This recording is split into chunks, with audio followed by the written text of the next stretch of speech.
and this isn't my quote, but I'll claim it for this purpose. The rat race needed to get along with one less rat.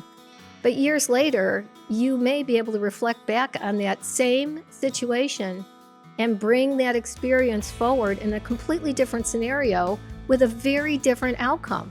So just because you found something boring in one turn doesn't necessarily mean that it's out of scope for something in the future. Welcome to the next episode of Make Minutes Matter, where we explore all things related to people's purpose in life and in their careers. Today, I'm joined by my very good friend, John Paguaga. This is his second appearance on the show, and we had such a great conversation the last time and so much to cover that we decided that we would do part B. It's great to be back, Karen. So, John, when we were together last time, we spent a lot of time talking about purpose and finding ourselves and losing our way and getting back on track. Today, I'd really like to focus on what you're doing in this stage of your life, because I think there are a lot of people out there like you, like me, who may have had glorious, wonderful, fabulous careers, and then it became less fun, and it was time to do something different. And I think that one of the challenges that people face is, first of all, recognizing when that time has come. And then secondly, once it appears, trying to figure out what it is that you want to do. Because just because you may be leaving, retiring, moving on from whatever role it is, it doesn't mean that you're doing that, you're walking away from your life. Right. So how did you know, John? That is a great question. It'll be 3 years, believe it or not, this December. Hard to believe. And I sum it up this way, Karen, and this isn't my quote, but I'll claim it for this purpose. The rat race needed to get along with one less rat. And I was tired, and I'm not talking about physically tired like you've run a marathon. To sum it up, a 40-year career, and it was just over 40 years. You spend those years being so responsible to your spouse, responsible to your family, to your children. And it was time. I not that I wanted to be irresponsible, but you know what I'm talking about. And it was time. I was tired, and I was ready to do something different. I always seemed to have fun on the job, so I didn't want to say I was ready to have fun, because I always considered, especially the years we worked together, the last 10 years, we had a lot of fun. We did. And we accomplished a lot. But I just felt it was time. Yeah, it is interesting.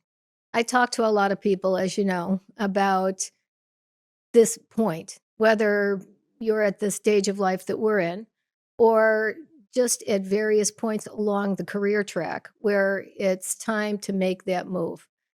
And what I've always espoused, as you know, is that if you have stopped having fun, if you are getting up in the morning and you're feeling like you wish the day was over, that's probably a great warning sign that time to move on. But I also hear the pushback, which is, you don't understand. You don't, right? I have a bill. I have a mortgage. I have kids, all of the things that you just mentioned. And despite all of those things, though, you still have to figure out how to reinvent yourself. So before we actually get into that chapter of reinventing yourself completely on another platform, I'd like to talk a little bit about this idea of reinventing yourself within the structured job that you have. Because I think that after you've been in a role for maybe 24, 36 months, it gets a little stale. And you may not be liberated to be able to just walk off into finding another career, another company. You might actually have to stay for that stability, for all the things that you just talked about. So how do you reinvent yourself within the environment? I guess go back to some of the key points we discussed in our first podcast together. It really comes down to increasing your level of self-awareness. Yeah. And really taking a moment to think about what is it that gets me going? What is my core values? You Mhm. can't underestimate how important that is, because being aligned with your core values will get you through the rainiest of days and weeks, Mhm. and where you're going through that period where you kind of had enough. And the other aspect is really having a handle on what are your strengths, really? What is it that you do really, really well, time and time again, a consistent, exceptional performance. And if the job no longer gives you the alignment to your core value and gives you the opportunity to use your strengths fairly regularly, then before you pick up and try to find a job somewhere else, to your point, the phrase reinvent, Mhm. take the opportunity. There's usually great opportunity within the organization you're in. Mhm. And maybe the organization is ready to see you kind of evolve into something else. So often people think they have to leave an organization. And I know we often talked about this is like, well, hold on. I think you could be the term repurposed, Yes. tying back to the word purpose. Right. It's so important. This idea of self-awareness, that is something that we've talked about both on the show as well as in our conversations, and I know that it's one of the key tools to be able to get back on track. How did you do it? Because, again, in my conversations, especially with the younger generation, there hasn't been a real focus on self-awareness. There hasn't been as much focus as I'd like to see on helping people really truly understand their great gifts. Right. Everyone is born with a set of skills, a set of insights, a set of a tuning with the universe, for lack of a better term, that that if you're aware of it and you know where it comes out and shines, it makes it so much easier to find that job that you're going to love. So, how did you do it? It's hard. Mm. And that's why, sadly, all of us probably didn't didn't get to around to doing it, because it is hard. It's a heck of a lot easier to sit back and comment and critique about other things and other people than to take a look at yourself.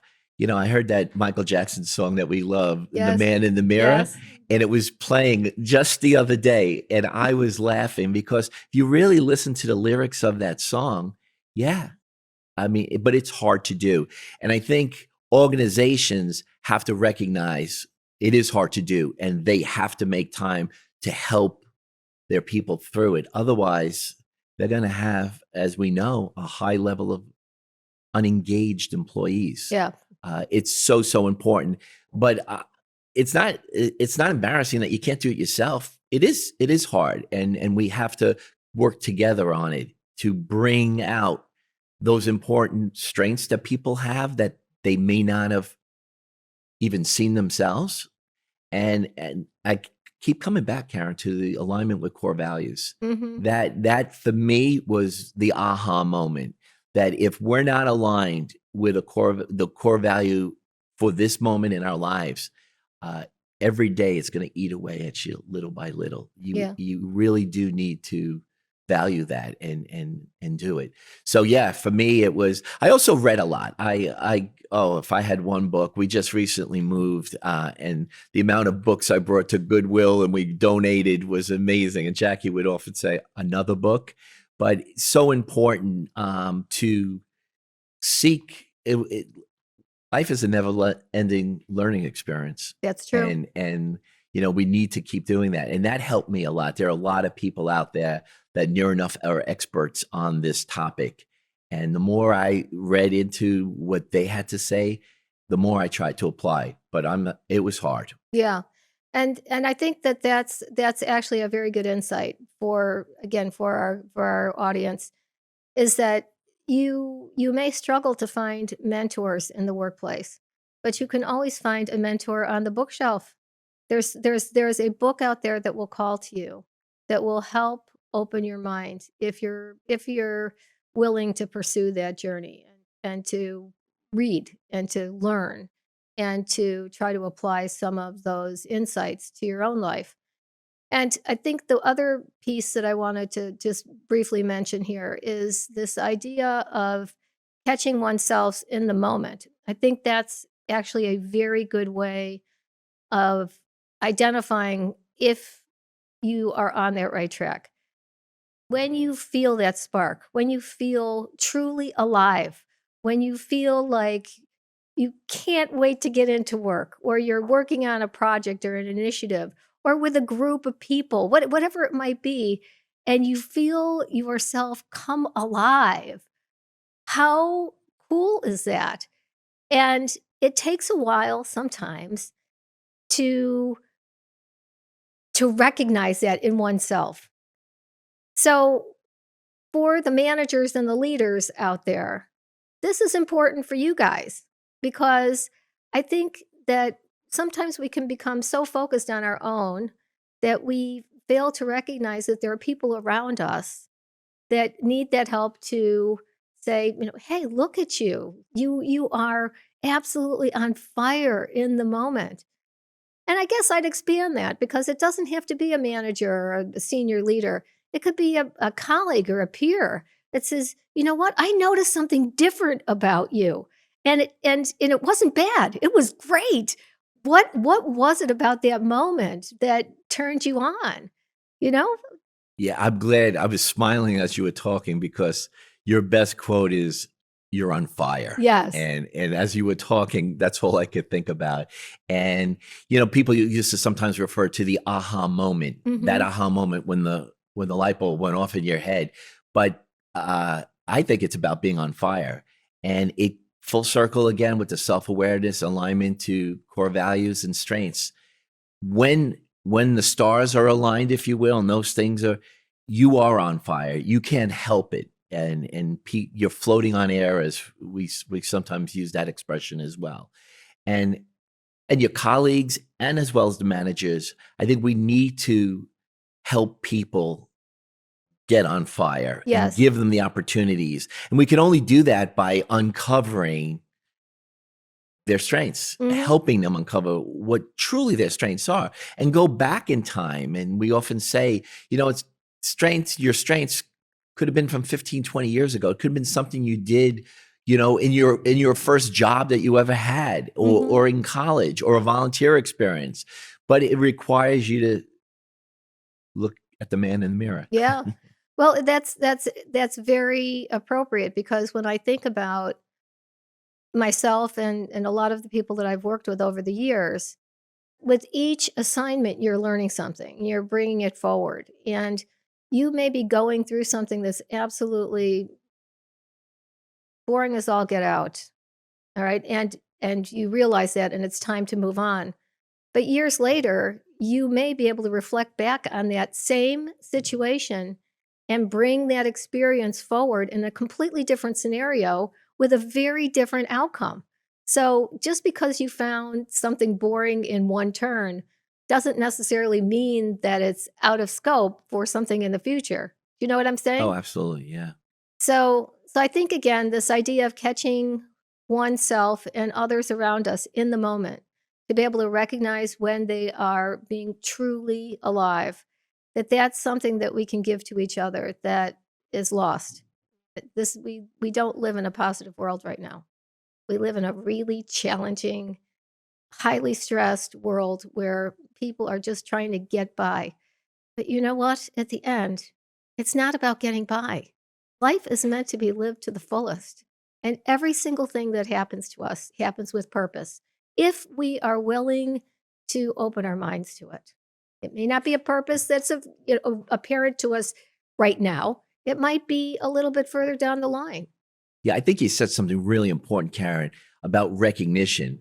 And it needs to be authentic, genuine, sincere recognition of somebody being on fire. Hmm. Because we can normally tell when somebody's playing up to us. But I think as colleagues, and especially as managers, we do have to do a better job of recognizing and capturing those moments in a bottle, and letting them know, if they didn't know it, they were on fire. Yes. And I remember when you used to say that to me sometimes, I said, I didn't really think about it, but I guess I was on fire. I was Yes. I was Yes. killing it, to Yes. use that expression.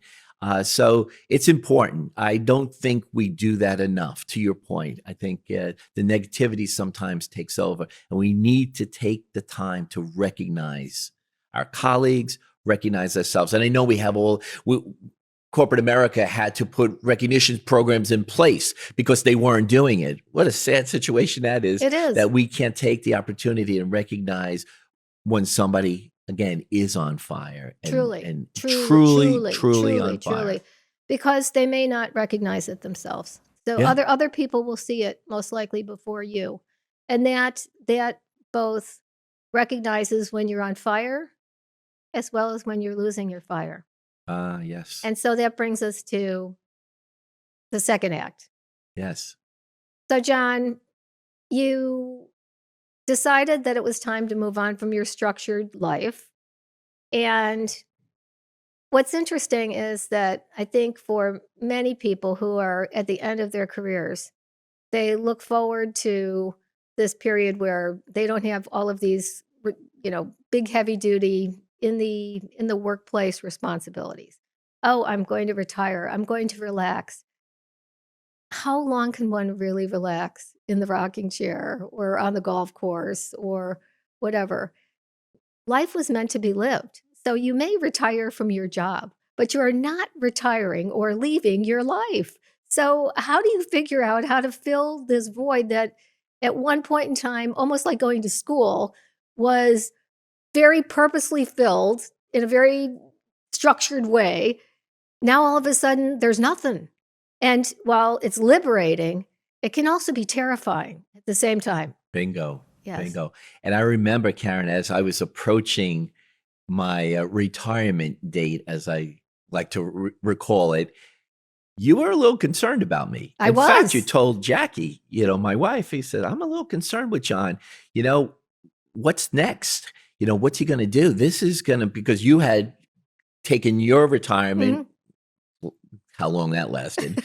But so you knew that I was in for a little bit of a shock to my system. As much I was welcoming, less responsibility, getting out of the rat race, it was scary. Yeah. It was a little scary. I can recall thinking, well, what is it that I'm going to do? Yes. And so I retired in December of 2022.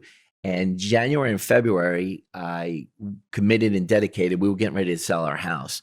So we needed to get the house ready for sale. And Jackie's a full-time teacher. And so I had time on my hands. Yes. And she was so impressed. She says, when you put your mind to it, it's amazing. Because, when it came to clearing out the garage and clearing out the basement, I let it go for 23 years. But boy, was I focused. And so I spent those first 2 months doing that. And but then when that was up, I was like, now what? Now what? So it's very funny. You've often heard me say, I have these great expressions, and I always found myself, being a Catholic, I can say this. I always would say, on the 8th day, God created Google. And on the 9th day, God created StubHub. Because those were two things that were not present for a good part of my life. Yes, that's true. Especially growing up. I mean, being a Bruce Springsteen fan, when I wanted to go to a show I didn't have a ticket for, I had to deal with the people outside. And, that's right. am I going to get in with this ticket or not? And StubHub kind of took that away. Yeah. The thing with Google is it was great for people that were curious. Yes. How great is it that you could just sit at the computer and hit some buttons, and all of a sudden you're getting answers to your questions? So what did I do? I sat at the computer and I Googled fun things to do for early retirees that are outgoing. And bingo, this poor website showed up called Backstage. Interesting. And I said, what's Backstage? And then I thought about it, I read about it, and Backstage was a publication. Think of the Sunday Times job classified section. Well, what Backstage was for actors and actresses, people that commercials or whatever the performance related. So, well, this is interesting. I read a little bit more about it. They were offering $125 off the $200 first year membership to get into it. I said $75, that's a good bet. So I signed up. And as I like to say, the rest is history, because it opened up to me several, call them gig job opportunities that really got me re-engaged. Mhm. But you know what's interesting, Karen? I never thought that the skills and the techniques that I use, this self-awareness, this core value, this strength thing, how you can make it happen in your retirement. Because think Mhm. about if you did those things and you were lucky enough to have a job where you were constantly on fire because you had full alignment. Think about how exciting it'd be if you could do that in retirement. Absolutely, yes. And that's been the best part about it. Mhm. Doing different gig type of jobs that really light my fire. Yeah. There's no other way to say it, playing to my strengths and playing to what's really important to me. Mhm. And these last almost 3 years now have been incredibly amazing. But you didn't I guess my point is it just didn't come out of the box. You tried a variety of things, and they were fun for a little while, and then they weren't fun anymore. And unlike maybe in earlier years, you had a chance to actually say, "Well, it's time to move on," much more freely than you would have perhaps if you'd had this long, immense career with all the things that go along with that. Is that true? I'm so glad you shared that. So one of my gig jobs that appeared on this website Backstage was there was a retired investment banking guy in the UK, a British guy, that started tour companies in major Mhm. cities. And he posted he was looking for tour guides. And he wasn't saying, well, I want tour guides that have deep factual history of New York City. He wanted entertainers. He wanted people that were engaging. And that's why he posted it on Backstage, knowing that people that Yes. were performance related or interested in that would do it. So I said, wow, this looks interesting. I'm a native New Yorker. Spent my whole life, other than the 4 years I lived in London and New York. I said, wow, this is exciting. Mhm. And let's face it, at its core, a tour guide is a storyteller. That's right. And I like a good You story, do, Karen. you do. And so I'll never forget the interview. It was on WhatsApp. It lasted about 2 minutes. He goes, John, you'd be perfect. He says, I want you to shadow this guy, do a tour with him, and then you're on your own. I said, where's the script? He goes, there is no script. He says, the website lists the sites that they want to see. You make it your own. Mhm. And the last 10 years we worked together, we developed a lot of workshops. We did, I we said, did. oh boy, this could be really cool. Developing essentially a 5-hour, 5-mile walk workshop on New York City. Yes. And boy, for 18 months, 250 tours, 2,500 tourists from 50 different countries. And it was a one-man play. Karen, was on fire. Yes. We started the tours on Broad Wall, and I don't have a quiet voice. So I was like the preacher on the corner. Suddenly I had people coming that weren't even my tours. I'm looking around and this group has grown because I'm getting going and just kicking this off. And I did it for 18 months, and I couldn't wait to get off the ferry to get to the meeting point until I wasn't excited to do that anymore. And the funny thing is, one morning I told Jackie, the other day I found myself standing at the meeting point, waiting for people to show up, hoping no one showed up. Yeah. She goes, you're done. It's time to go. Sometimes you know it's time to move on, but you feel stuck. That's when reinvention begins. Every moment, every challenge, you're not just surviving, you're being shaped. You're not burning out, you're catching fire. And in part 2, we'll show you how to walk through that fire with purpose, with power, and with clarity. Because you're not just meant to stay where you're at, you're meant to rise.